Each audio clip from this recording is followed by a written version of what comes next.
My wife cheated on me, married the guy, my kids abandoned me for the guy. Now they want to reconcile. I am a 58-year-old male, and I was married to my 58-year-old ex-wife Janet for 15 years. We had 2 kids together, a 28-year-old boy named Michael and a 22-year-old girl named Carrie. Me and their mom divorced about a decade ago. I had walked inside of my house and I found my wife and her boss inside of the bed together. Wow. There's nothing as hurting to a man as his wife cheating. And there is nothing worse than a wife cheating in your own house, on your own bed. Imagine the kind of disrespect. Like she looked at you as nothing. You know, in Kenya you have this saying that kugongewa ni constant, which means that, you know, your wife or your girlfriend cheating is not something you can avoid. It is something that is not even in your control. However, there is so much disrespect when that woman you married brings a man to your house on your matrimonial bed. I ended up doing things that ended me in jail and Jeff inside of the hospital. Well, that makes sense. I mean, it is another thing for you to know that your wife cheats. You know, it will hurt, of course. It will hurt like a mother father. But to catch them in your own house, in your own bed, I can understand the kind of rage this man had. The kind of blinding rage that just comes over you, takes over you, and you just want to destroy everything in your path. Yeah, so Jeff got hands. What was Jeff expecting? I mean, the kind of idiocy that also some men have out here, like there are no consequences for their actions. He is lucky to be alive. I mean, these are the things that make other men unalive you. Catching you with their wives in their own house, doing the devil's tango. Come on, guys. It is another thing to be a cheat, but it is another thing to be cheating with a married woman in her own matrimonial home. What kind of... Ooh. On this one, I'm not going to lie. If you get deleted because you were caught doing such things, you got it coming. There are so many places you can go cheat. There are so many women you can cheat with. You picked a married woman. And then there are so many places you could have taken that married woman to have the devil's tango with. But you chose her matrimonial home.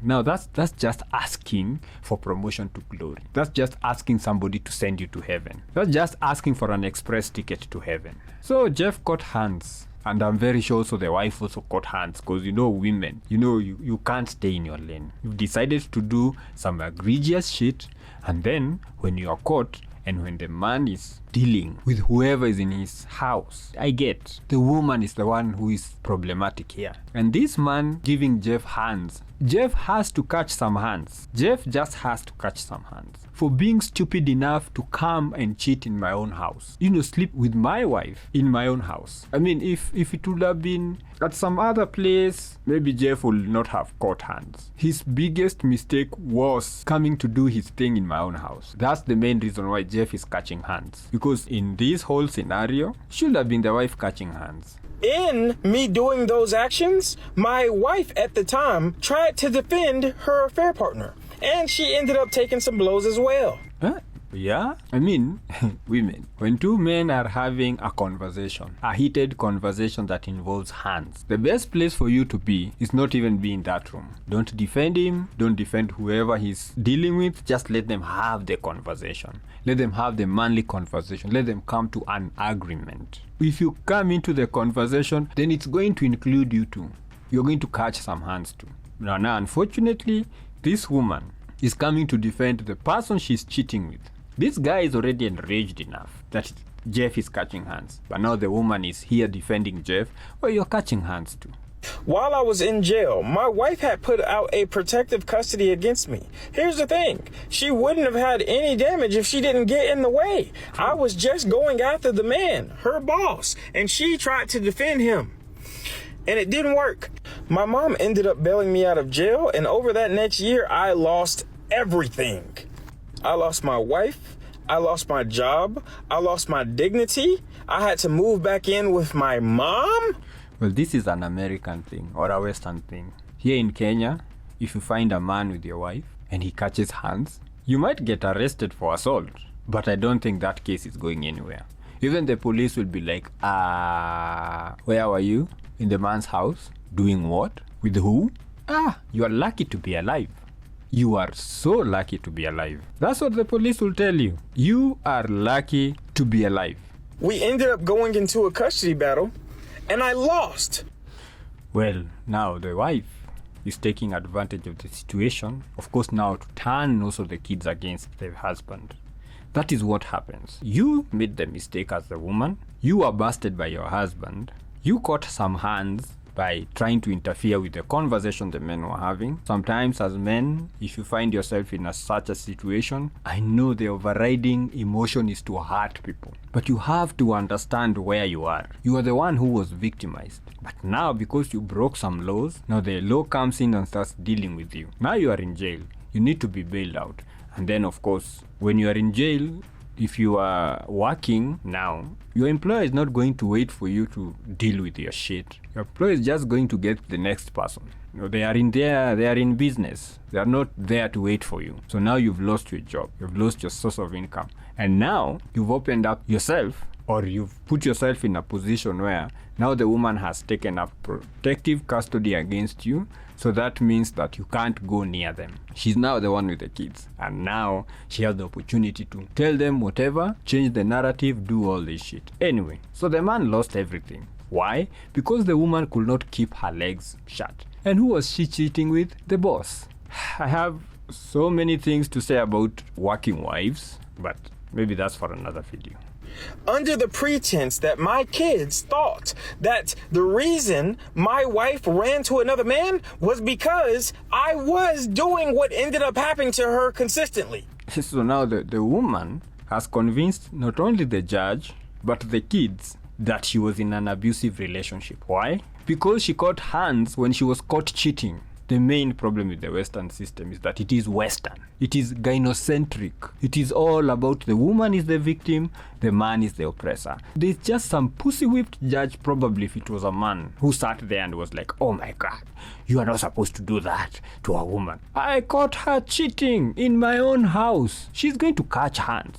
Oh, are you all right? How did... There are no two ways about it. She is going to catch hands. Here's the thing, the only reason I did that was because I found her in bed with another man. So it's like the catch-22, and they wouldn't listen to me telling, hey, I am not abusive towards your mother. This was a situation that you know what? I'm not even going back into it.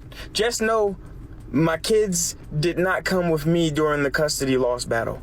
Apparently the court system thought that a middle-aged guy living with his mom is not going to be able to take care of two kids.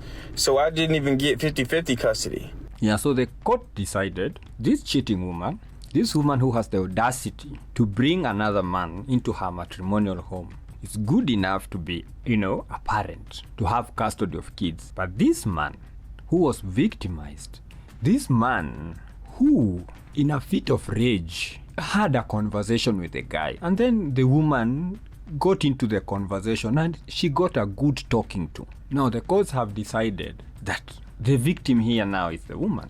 A lot has been said about the American, especially the American family court system, and I don't know why the men there have not taken up the issue and just said, this shit, this thing has to be overhauled. I mean, you call yourself a democracy, right? Or are you not a democracy? Is it not the will of the people, the overriding philosophy of your civilization? And that's why these are some of the reasons why we all know that democracy is a joke. Anyway, that's not the conversation. Let's continue. So the man has lost his kids, went to jail, now has lost his kids. Things were bad, but it wasn't even as bad it was going to get. She ended up marrying Jeff. Oh. So not only did I have to see the dude, and she had a protective custody, I couldn't even take care of my kids because they were getting raised by the affair partner. So some women are evil. Why isn't it just simpler to just say, hey, I don't want to be married to you anymore. Let's just end this shit. And then after the divorce, or even during the divorce, you can go and start, even if you are doing it during the marriage. Now, this is when now you start doing it overtly. During the marriage, you could be sleeping with Jeff covertly. And now you initiate a divorce, and now you start doing whatever you're doing with Jeff, overtly. Everybody is saying. But me, bust you in my own house, sleeping with your boss, and then you take the kids away from me, and then you marry your boss. Shit. Ooh. We keep saying end women deletion, but some women are just pushing the envelope. I'm not saying that deleting human beings is correct, but they are just people who are just pushing the envelope. You push hard enough, it rips. All of the lies that they can tell my kids will go straight to my kids. And I ended up getting custody taken away because I actively went at the dude again the very next time I saw him with my wife, ex-wife, and kids. I had to legit watch that douche play house with my family. Not only did he take away my wife, he took my children. I tried to make as many phone calls or get them to come over my house as many times as possible, but my kids just straight up refused. The kids have already been poisoned. The kids have their mother in their own heads. And this is the problem. The problem is that even with us kids, we need also to start using our heads. We cannot say that this person is a child. You are 19, the other one is like, 15? You can see. If somebody comes and says, you know what, I have a problem with your mother. This is the problem. And your mother tells you the opposite. It's not like this thing was happening in a vacuum. You can talk to other people and ask, hey, my mom is telling me this, but my dad is telling me this. What is going on? And of course, people will give you also their biased opinions. But somehow you will start gleaning some truth, some honesty. And you see, okay, so my mom cheated. My dad came in, found her in bed. She caught hands. That's what the problem is. And then you make your decision from there. But no, kids are like, no, it's about my mom. It's about my mom. Anyway, it's about your mom. Okay. They wouldn't take any calls. They wouldn't come over. They wouldn't even see grandma, my mom, because they thought that she was a despicable individual for putting up with me, even though I didn't do nothing wrong. That's when the worst thing that could possibly happen happened. I get a letter and my mom is already in tears. I'm asking her, what's going on? What's happening? She just throws the paper down and goes into the room. I'm like, Mama, what's up?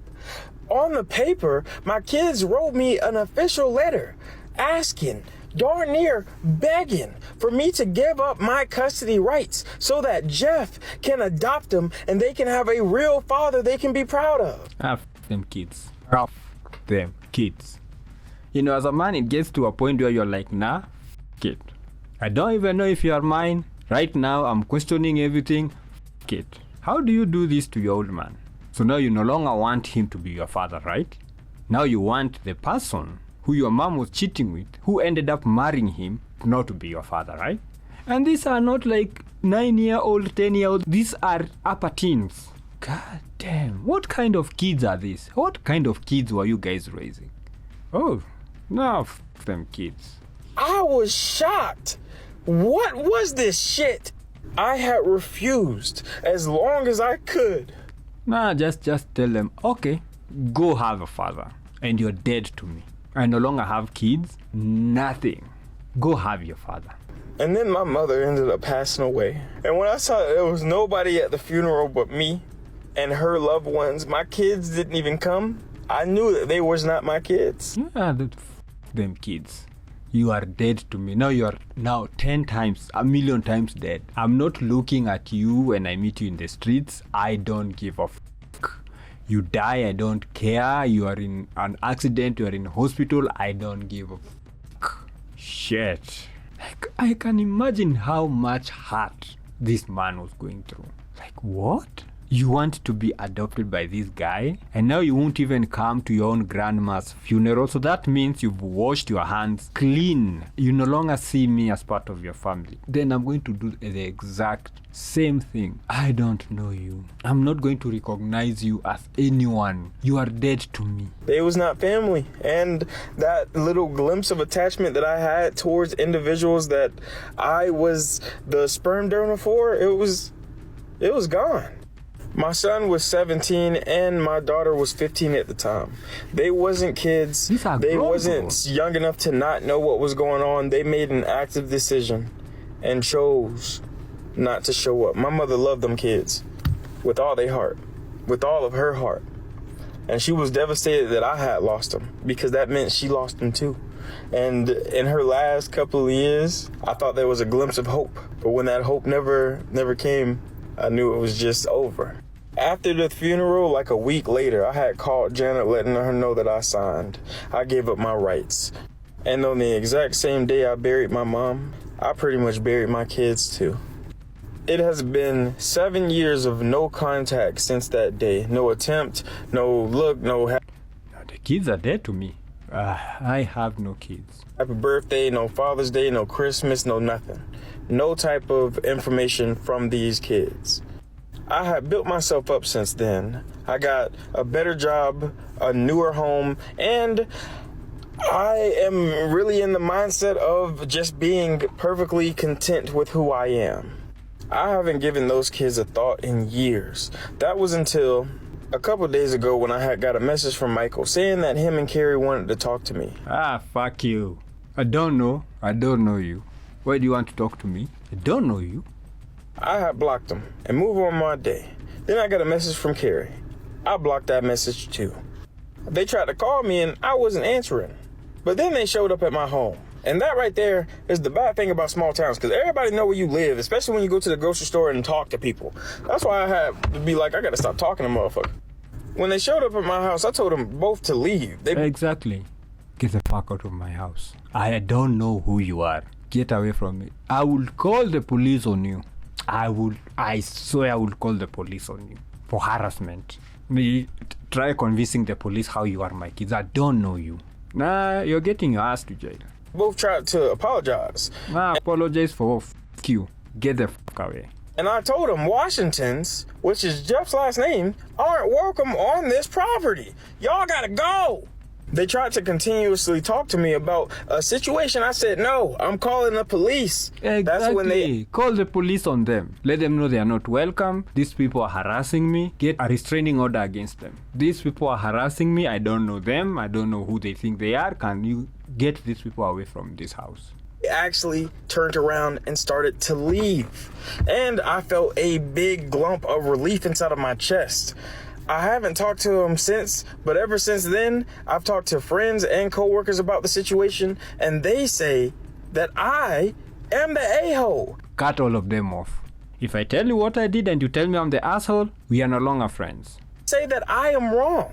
My kids, after a long years of misinformation being thrown around, trying to reconcile with me, trying to be there with me, and I am actively putting up a boundary that is going to lead me to pass away alone. And You are alone. They abandoned you. They decided to even take up their quote-unquote mother's husband's name. 17 and 15 are not kids. They knew what they were doing. I don't give a fuck. I am contented dying alone than dying surrounded by people who will stab you in the back. Yeah, if I die, throw my carcass out to hyenas to eat. I was like, I'm not alone, I got y'all. And they said, nah. So now the friends are abandoning me, I'm abandoning them. In fact, if it's possible, I'm moving towns. No. If you go to the hospital, I am a coworker.